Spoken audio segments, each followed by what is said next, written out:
Okay, we've gotten through the collie warm-ups. All right, your wrists should be nice and loose.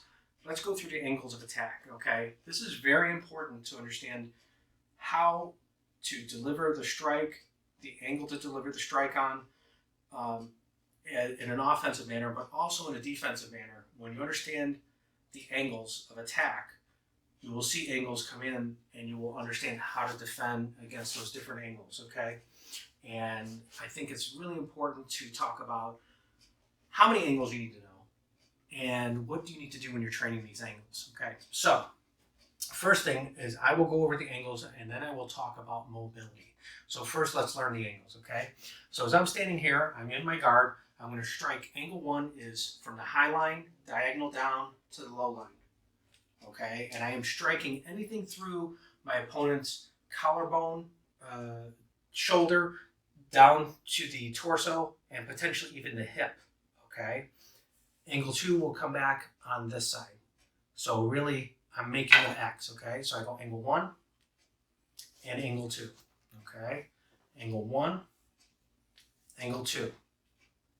Angle 1, angle 2. Angle 1, angle 2. Put your body into it a little bit, okay? 1 and 2. So you see I'm facing the way I want to strike the stick. I don't want to just stand here like this and strike that way. I want to move a little bit with the weapon. Okay? Angle 1, angle 2. Notice how I'm able to turn the wrist and then turn back. When you strike angle 2, be mindful not to hit like this with your back. Some people, sometimes they twirl the weapon. Notice how they're hitting back like this. I don't want my angle 2 to be that way. I can lose the weapon and it's not that strong of a strike.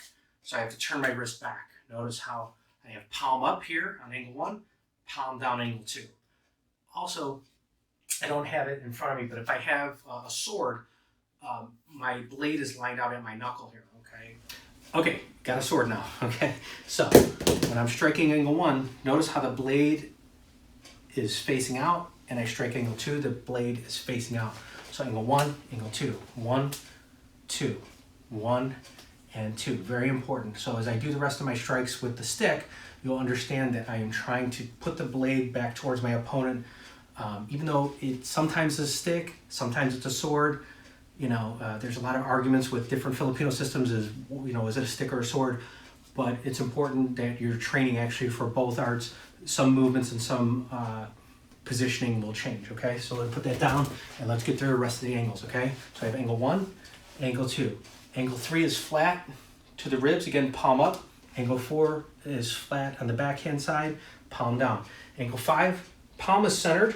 I'm just thrusting straight, just like that. So I have angle 1, angle 2, angle 3, angle 4, and angle 5, okay?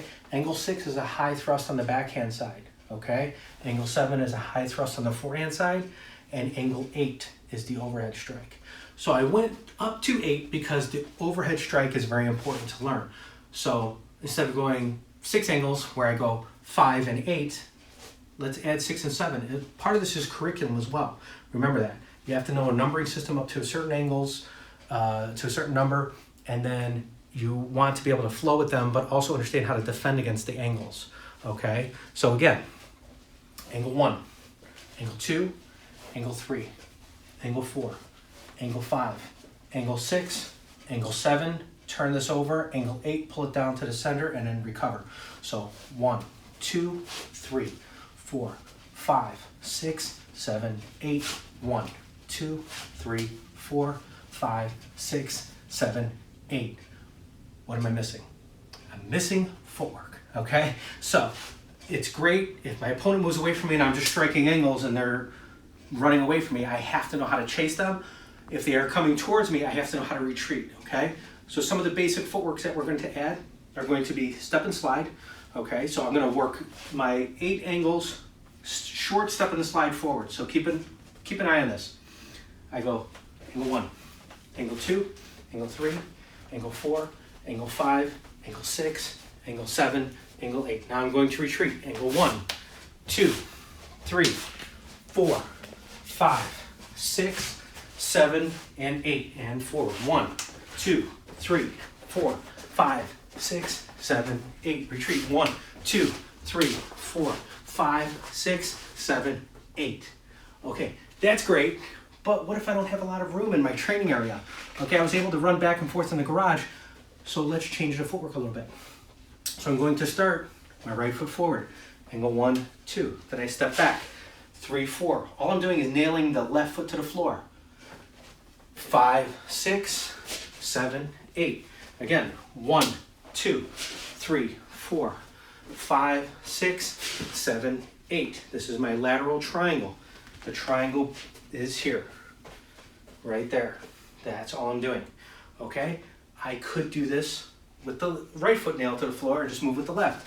So if I'm here, I step back and go 1, 2, 3, 4, 5, 6, 7, 8.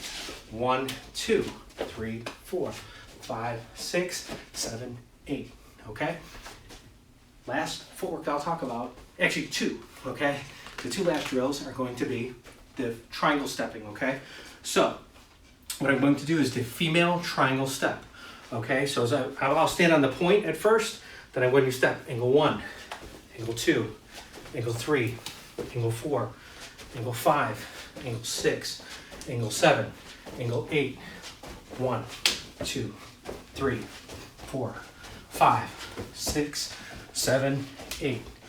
1, 2, 3, 4, 5, 6, 7, and 8. Male triangle. 1, 2, 3, 4, 5, 6, 7, 8. 1, 2, 3, 4, 5, 6, 7, and 8. Okay? Practice all these different footworks. You won't get bored, you'll get better, and you'll have a lot of fun doing it.